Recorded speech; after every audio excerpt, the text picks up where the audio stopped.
6월 18일 수요일 해외 축구 6경기 분석 시작하겠습니다. 클럽 월드컵 4경기, 골드컵 2경기입니다. 첫 경기 플루미넨세랑 도르트문트.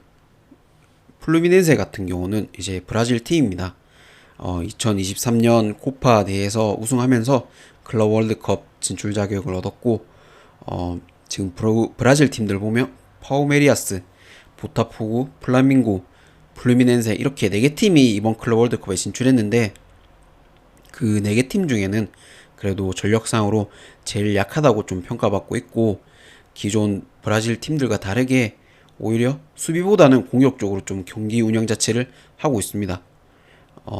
뛰는 선수 중에 이제 유명한 선수로는 AC 밀란이나 이제 첼시에서 뛰었던 티아고 실바가 1984년생인데도 아직도 주전 센터백으로 팀에서 활약하는 중입니다. 그 다음 이제 도르트문트인데, 이건 뭐 독일 팀이고 지난 시즌 리그 4위를 했습니다. 의외로 돌문 이제 체급 생각하면 순위가 좀 낮은 것 같지만 원래는 그보다 더 낮았어요. 한 11인가 그 정도 했었는데 마지막 8경기에서 거의 뭐 기적적으로 계속 연승을 하면서 4등으로 챔스 진출을 성공했고, 올해 챔스 성적은 뭐 바르샤 상대로 3대1로 잡으면서 올라간 했었습니다. 1차전을 알지 그게 아니고 그러니까 바뀌었네. 그러니까 그 1차전을 4대0으로 졌고 2차전을 이제 3대1로 이겼지만 어차피 골득실러에 밀려서 떨어졌고, 최근 폼을 보면 이제 기라시가 리그 6경기 연속골을 넣었고, 브란트나 아데임이 뭐 다 좋습니다. 이거는 어제도 아마 분석에서 얘기했지만 상대가 누구든 브라질 팀이 나오면 타득점 일단 못 본다고 했습니다. 해외 기준점이 뭐 3점이고 국내에는 2.5로 지금 뭐 오버에 엄청 몰렸는데, 아무리 기라시가 연속 득점을 하고 있고 돌문이 뭐 폼이 좋아도 플루미넨세가 분명 승점 1점 정도를 위해서 수비적으로 운영할 것 같습니다. 그러면 쉽게 못 뚫는다 봐요. 지금 앞선 브라질 팀 3경기 다 보면 이기거나 비겼죠. 그만큼 국제대회도 경쟁력 자체가 있고, 특히 미국에서 이제 하는 대회이긴 하지만 브라질 경기들 보시면 뭐 간중부터 다 압도적입니다. 물론 이제 도르트문트도 뭐 분데스리가에서 유명하지만 그래도 브라질 팀들이 제일 이 대회에 좀 진심인 것 같아요. 뭐 일단 물을 보고 이거는 그냥 저득점 보겠습니다. 무승부 보고, 그러니까 무승부가 뭐 그렇다 하면 그냥 3.5프렌 저기 보니까 1.01인데 저거는 뭐 갈 이유가 없을 것 같고, 무승부가 좀 그러면 2프렌 이 정도로 해도 될 것 같습니다. 그 다음 저득점 이렇게 볼게요. 저기 가운데 이제 배당표가 있으니까 보시면, 근데 저거 언제 또 변할 줄은 모릅니다. 기준점은 안 변하겠지만 언어버나 뭐 그런 거는 변할 수도 있으니까 한번 참고하시고, 그 다음 경기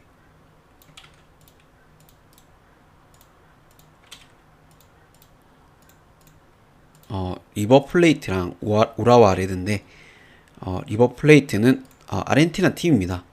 코파 대회 이제 우승은 없었지만 그래도 4년 동안 랭킹 기준으로 상위권에 들어서 클럽 월드컵에 나오게 됐고, 지금 아르헨티나 리그에서는 2위 중입니다.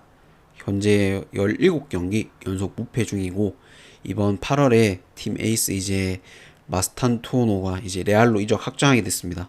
이번 대회까지 딱 나오는 거고 약간 비슷하죠. 지금 에스테방이 첼시 간 거랑 그거랑 비슷합니다.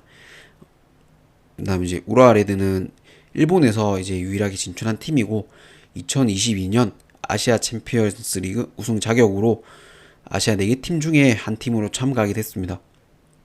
우라레드가 저번 시즌에 최악이었어요. 근데 이번 시즌은 확실히 부활하면서 지금 리그 4등을 하고 있고 최근 뭐 기세도 좋습니다. 이번 클럽 월드컵 대비해서 이부리그 득점왕도 영입하고, 일본에서 이제 전세기도 지원해 줄 만큼 좀 진심입니다. 뭐 유일하게 진출한 팀이니까 당연히 그렇겠죠. 어제는 이제 보카 주니어스도 마찬가지고, 리버 플라테나 뭐 우라레드나 경기 외적으로 어제 이제 보카 주니어스도 마찬가지고, 보카 주니어스가 아르헨티나 팀이죠.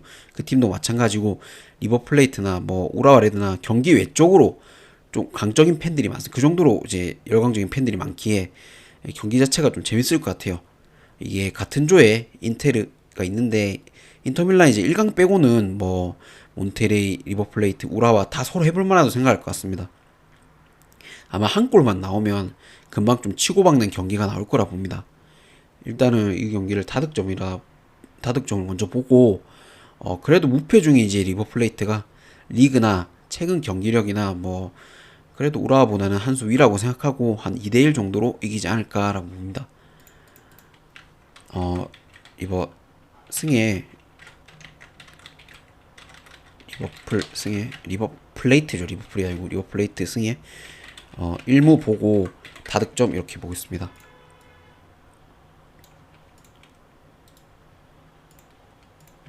경기보다 오히려 관중들 해가지고 훨씬 더 압도적으로 더 재밌지 않을까 그런 생각을 합니다. 그 다음 이제 울산이랑 마멜로디인데 울산은 지난 4년간 아챔 성적 상위 랭크 자격으로 우리나라에서 유일하게 좀 진출했습니다. 직전 전북전에 3대1로 지고 왔고 경기력 자체는 사실 K리그에서 확실히 상승세가 왔습니다. 근데 울산이 김판공 감독 이제 체제 이후로 아챔에서 보여준 경기력 생각하면 사실 아시아 챔피언스 리그에서 이제 보여준 경기력 생각하면 1승이나 할 수 있을까 모르겠습니다.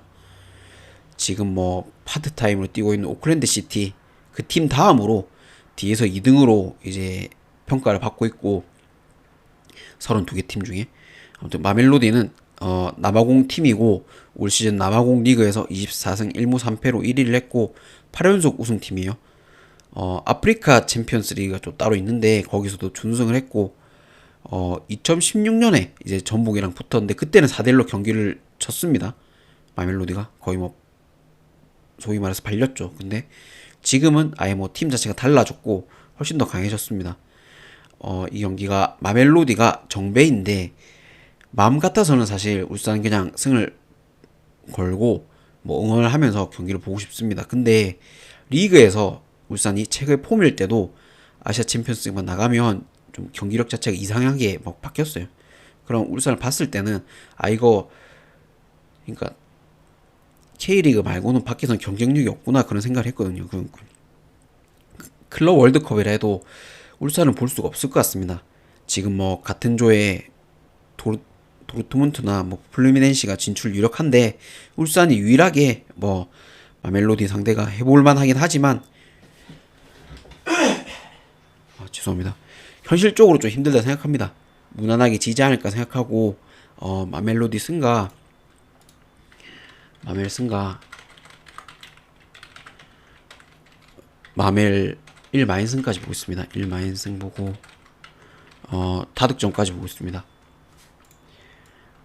내일 아마 조현우는 선방을 많이 했지만 골은 많이 먹혔고 김판고는 왜 그렇지 하면서 막 그런 얘기가 들리지 않겠나 그런 뉴스가 뜨지 않겠나 라고 생각합니다. 그 다음 경기 키라소랑 엘살바도르인데 키라소는 피파 랭킹 이제 90이고 직전 IT를 5대1로 꺾을 만큼 공격력이 이제 좋은 팀이고 최근 10경기 기준 7승 2무 1패로 흐름도 좋습니다. 이게 우리나라 예전에 감독도 했던 아드보카트가 감독으로 있는 팀이고 그다음 이제 이거는 골드컵입니다. 북중미 골드컵.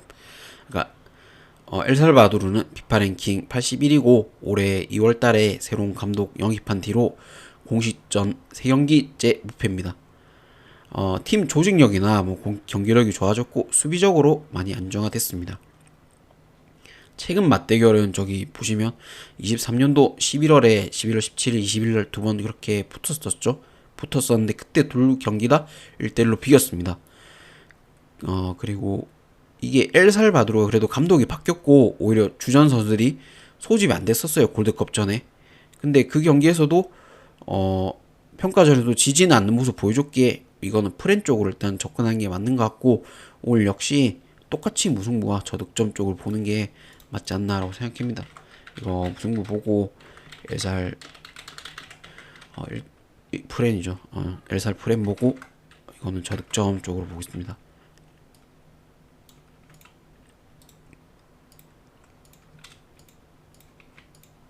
그다음 경기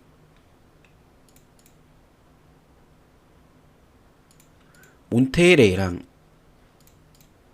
몬테레이랑 이제 인터밀란인데, 몬테레이 같은 경우는 이제 멕시코 팀이고 리그에서도 성적이 부진해서 기존 이제 데미칠레스 감독을 5월 11일 날, 그러니까 한 달 조금 넘었죠. 그때 이제 해임을 했고 가르디올라 수석 코치로 있던 도메넥 토론테 감독이 지금 감독을 하고 있고, 알만한 선수로는 레알에서 뛰었던 뭐 라모스가 아직도 주전 수비수로 뛰고 있고 카넬레스, 컴프스 등이 있습니다. 근데 감독 바뀐 지도 얼마 안 됐고 거의 한 달 만에 팀이 사실 뭐 응집력이 생겼을까 싶습니다. 그다음 이제 인텔인데, 올 시즌 참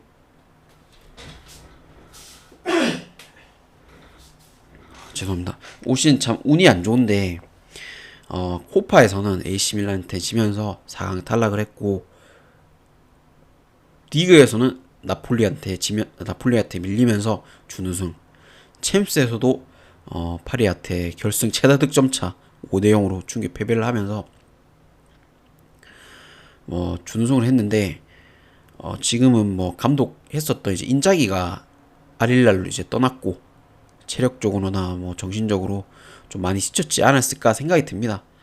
키부 감독 새로 되긴 됐는데 아직도 우문이고, 이 경기가 둠프리스가 이제 햄스트링 부상, 차라노글루도 부상으로 몬테레이전의 출전이 어렵다는데 그 외에는 뭐 다 나오죠. 근데 두 선수가 다 인텔의 핵심입니다. 근데 사실 그 핵심 선수긴 하지만 일단은 기본적인 체급 차이가 좀 난다고 봅니다. 인테르가 좀 무난하게 잡을 것 같은데, 근데 이게 언어보가 아무래도 양 팀 다 새로운 감독들이 맡은 지 얼마 안 됐기도 했고 경기력 자체는 좀 답답할 수 있다 봅니다. 양 팀 다. 그래서 해외 기준이 뭐 3점 왔다 갔다 하는데, 그래도 국내 이제 배트맨 쪽이 보면 2.5인데 그래도 저득점 쪽을 보겠습니다. 그래서 저득점 쪽으로 보고 그냥 인테르 일반 승을 보고 인텔이 1대0 정도의 승을 봅니다. 저득점에 인텔 1대0 정도 승이면 뭐 1무가 될 수도 있고 2프레임이 될 수도 있고 뭐 3.5는 당연히 프레임이겠죠. 2프레임도 당연한데 2프레임 보겠습니다. 네. 배트맨 기준 2점 프레임이 1.53이니까 저 2프레임을 볼게요. 아무래도 둠프레스 공백이 조금 있지 않겠나라고 생각합니다.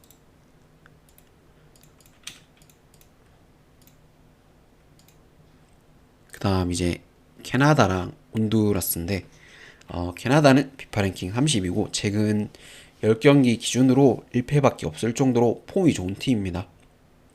직전 경기 코트디부아르전에 체력 안배 차원에서 교체로 나왔던 조너선 이제 데이비드가 거의 선발로 나오면 매 경기 골을 기록 중이고, 지금 뭐 릴에서 뛰었는데 이제 올 시즌 지금 시기에 뭐 여기저기 다 링크가 뜨고 있어요. 뭐 유벤 간다, 맨유 간다, 토트넘 간다 이렇게 링크가 계속 뜨고 있는데, 아무튼 그 정도로 폼이 좋고, 이게 캐나다는 제시 마치 감독 부임 이후로 전방 압박부터 하면서 뭐 강팀 상대로도 오히려 안 물러서고 게임하는 중이에요. 다만 이제 김민재랑 뭐 같이 뛰는 알폰소 데이비스가 캐나다에서 뛸 때는 뭐 윙이든 중미든 좀 핵심적인 역할을 했었는데 부상으로 이번 대회 못 뛰죠.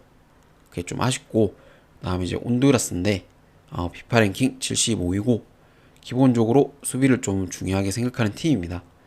약팀이든 강팀이든 일단 선제골을 넣으면 무조건 장군다 생각하면 되고, 오늘은 캐나다 원정이니만큼 오히려 뭐 실점을 막기 위해서 아예 더 라인 내리지 않을까 생각됩니다. 같은 조인 에셀바두르나 뭐 기라수전에 좀 더 집중하지 않을까 보고, 이 경기는 기본적인 전력 차이가 나고, 더군다나 이게 캐나다 홈입니다. 이게 북중미 골드컵이 캐나다에서도 열리고 미국에서도 이렇게 열리는데 동시에 이렇게 진행이 되는데, 미국이 개막전 때 다득점으로 좀 이겼던 것처럼 무난하게 이것도 캐나다가 잡지 않을까 봅니다. 해외 기준이 2.5에서 3 왔다 갔다 하는데 알폰소 데이비스가 비록 없더라도 공격 쪽에서는 뭐 저번 평가전에서 조너선 데이비드가 후보로 아예 나오면서 휴식도 좀 취했고 충분히 득점 가능하다 생각합니다. 그래서 캐나다의 무난한 승가, 캐나다 승가, 1이 1마인이 뭐 2.1인데 지금 꼭 굳이 2마인까지 갈 필요 없죠. 뭐 본다면 2마인도 보긴 하겠지만 일단은 1마인까지도 봅니다. 1마 보고 그다음 타득점까지 보겠습니다. 무난하게 약간 미국이 그랬던 것처럼 잡지 않겠나라고 생각합니다. 아무튼 들어줘서 감사하고 오늘 그 물류부랑 좀 조합 잘해, MLB랑 조합 잘해서 마칠 수 있도록 하겠습니다. 들어줘서 감사하고 구독, 좋아요 부탁드립니다.